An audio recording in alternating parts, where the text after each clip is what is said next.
ბრიუსელი ტრამპის პოლიტიკის პირისპირ. ევროპის და ამერიკის სტრატეგიული ინტერესები უცვლელია, თუმცა ტრამპის გაპრეზიდენტებიდან ორი თვის თავზე იკვეთება სურათი, როდესაც დასავლეთის პოზიციის ხსენებისას ის ორად უნდა გავყოთ: ვაშინგტონის პოზიცია და ბრიუსელის პოზიცია. ბრიუსელი შოკირებული ადევნებს თვალს ტრამპის და პუტინის ურთიერთობას. მოსკოვიდან დაბრუნებული ტრამპის სპეციალური წარმომადგენელი სტივ უიტკოფი ამბობს: პუტინი იღებს პრეზიდენტ ტრამპის ფილოსოფიას, მას სურს რომ ეს ომი დაასრულდეს. ხვალ იგეგმება ტრამპსა და პუტინს შორის სატელეფონო საუბარი, მედია მოედის, რომ კიდევ უფრო მეტი დეტალი გახდება ცნობილი.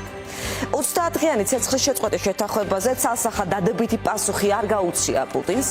პარალელურად კრემლის წარმომადგენლების განცხადებებით მკაფიო ხდება რა არის პუტინის მთავარი მოთხოვნა, ერთ-ერთი ეგრეთ წოდებული რკინა-ბეტონის გარანტიები, მათ შორის უკრაინის ნეიტრალური სტატუსი, აქ იგულისხმება ნატოში გაწევრებაზე უარი. ნიშნავს თუ არა ეს რუსეთისთვის ვეტოს უფლების მინიჭებას ფაქტობრივად. საქმე ისაა, რომ უკრაინის ნატოში გაწევრიანებას მოწინააღმდეგები ჰყავს ევროკავშირშიც, ანუ ნატოს წევრ ქვეყნებშიც, შესაბამისად ის ისედაც არ დგას დღის წესრიგში. ამასთან თავად ტრამპსაც აქვს ნათქვამი, რომ ეს არ არის მიზანშეწონილი. აქვე გეტყვით, უკრაინამდე წარადგინა რამდენიმე წითელი ხაზი, რომელსაც აუცილებლად მიიჩნევს ნებისმიერი სამშვიდობო შეთანხმებისთვის. კიევი უარს ამბობს რუსეთის მიერ უკვე ოკუპირებული ტერიტორიების საკითხის განხილვაზე, მოითხოვს რუსეთის მიერ გატაცებული ყველა ბავშვის და პატიმრობაში მყოფი ყველა სამხედრო ტყვის გადაცემას და ასევე უსაფრთხოების ქმედით გარანტიებს. შეეგუა თუ არა კიევი, რომ კონფლიქტი ფრონტის არსებულ ხაზებზე გაიყინება და ქვეყნის მნიშვნელოვანი ნაწილი ცეცხლის შეწყვეტის შემდეგ რუსეთის კონტროლქვეშ დარჩება. ღიად ჯერჯერობით ამის შესახებ არავინ საუბრობს. ახლა კითხვა უკვე ასე ისმება, დაუშვებს თუ არა რუსეთი უკრაინის ტერიტორიაზე ევროპული სამშვიდობო ძალების განთავსებას, არა ნატოს ეგიდით. უკრაინა სუვერენულია, თუ ის ითხოვს მოკავშირე ძალების მის ტერიტორიაზე ყოფნას, ეს არაა რაღაც, რასაც რუსეთი უნდა დასთანხმდეს ან უარყოს, ამბობს საფრანგეთის პრეზიდენტი ემანუელ მაკრონი.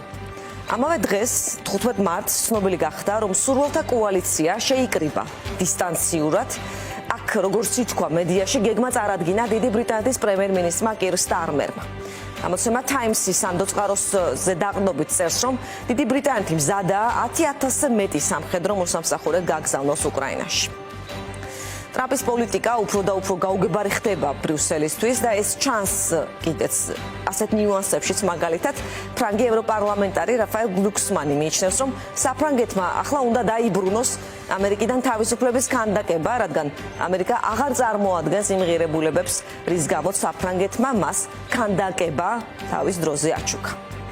მიუხედავად იმისა, რას ფიქრობენ ბრიუსელის პოლიტიკურ წრეებში, NBC-ის კვლევის მიხედვით, ტრამპის საქმიანობით პრეზიდენტის პოსტზე კმაყოფილია ამერიკის მოსახლეობის 47%, 37 ძალიან კმაყოფილი 10 მეტნაკლებად. ეს ორგანიზაციის მიერ ტრამპის პოლიტიკურ კარიერაში გამოვლენილი ყველაზე მაღალი მაჩვენებელია. პირველად არსებობის მანძილზე ტრამპის მიერ მიღებული გადაწყვეტილებით შეჩერების რისკის წინაშეა რადიო თავისუფლება და ამერიკის ხმა. გადაცემის ამ ნაწილში ვრცლად მოგიყვებით ახლა ამის შესახებ, რატომ დადგა დღის წესრიგში მედია საშუალებების დახურვა. საქმე ისაა, რომ ამერიკის პრეზიდენტმა დონალდ ტრამპმა 15 მარტს ხელი მოაწერა ბრძანებას, რომელიც ითვალისწინებს 7 ფედერალური სააგენტოს შემცირებას. მათ შორის არის ამერიკის გლობალური მედიის სააგენტო, რომელიც ზედამხედველობას უწევს რადიო თავისუფალ ევროპა, რადიო თავისუფლებას, სხვა ფედერალურ მაუწყებლებს, ასევე ამერიკის ხმას. რადიოსთვის დაფინანსების შეწყვეტა დიდი საჩუქარი იქნება ამერიკის მტრებისთვის. ასე გამოეხმაურა ამ გადაწყვეტილებას რადიო თავისუფლების პრეზიდენტი სტივენ კაპუსი. ირანელი აიათოლები, ჩინელი კომუნისტი ლიდერები და ავტოკრატები მოსკოვსა და მინსკში იზეიმებენ რადიო თავისუფლების დაცემას 75 წელიწადის შემდეგ, ამბობს კაპუსი თავის განცხადებაში. ამერიკის ხმის დირექტორმა მიხაილ აბრამოვიცმა კი განაცხადა, რომ პირველად 83 წლის მანძილზე ლეგენდარული ამერიკის ხმა იძულებულია დადუმდეს. ამერიკის ხმის 1300-ზე მეტი თანამშრომელი 15 მარტს ანაზღაურებად ადმინისტრაციულ შებულებაში გაუშვეს, ხოლო ამერიკის ორი საინფორმაციო სამსახურის დაფინანსება, რომლებიც ავტორიტარული რეჟიმების შესახებ მოუწყებლობდნენ, შეწყდა. ამის შესახებ ინფორმაცია Reuters-მა გაავრცელა.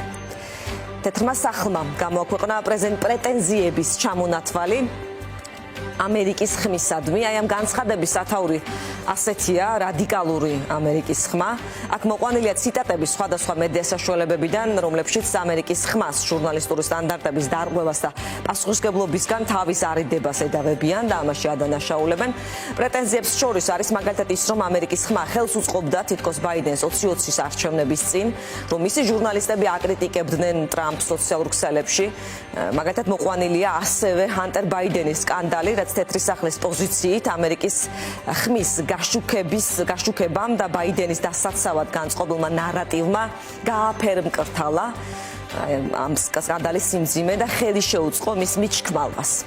ექსპერტები კი მიუთითებენ, რომ ეს ჩამონათვალით საჩვენებს გადაწყვეტილების პოლიტიკურ мотивაციას, რადგან ტრამპისთვის არასასურველი თემების გაშუქების გამო ამერიკის ხმა ადრეც არაერთხელ გამხდარა სამიზნე. დაბედიელის რადიო თავისუფლებას ჩეხეთის საგარეო საქმეთა მინისტრმა იან ლიპავსკიმ ევროპელ პარტნიორებს მოუწოდა დაიწყო დისკუსია, რათა შეინარჩუნდეს რადიო თავისუფლების ევროპის ბიურო, მას შემდეგ რაც ამერიკის ადმინისტრაცია მისი დაფინანსება შეაჩერა. ლიეტუვის საგარეო საქმეთა მინისტრმა გააკეთა ორივე მედიის მხარდამჭერი განცხადება. ბოლოს გეტყვის რადიო თავისუფლების ქართული სამსახური დაარსდა 72 წლის წინ, ამერიკის ხმის ქართული სამსახური კი 74 წლის არის. უკვე ამხელა ისტორიის მქონე ორი მედია საშუალება ახლა არის დიდი რისკის წინაშე, ფაქტობრივად და დახურვაზე არის ხელი მოწერილი, თუმცა ვნახოთ რა გადაწყვეტილებებს მიიღებენ ბრიუსელში.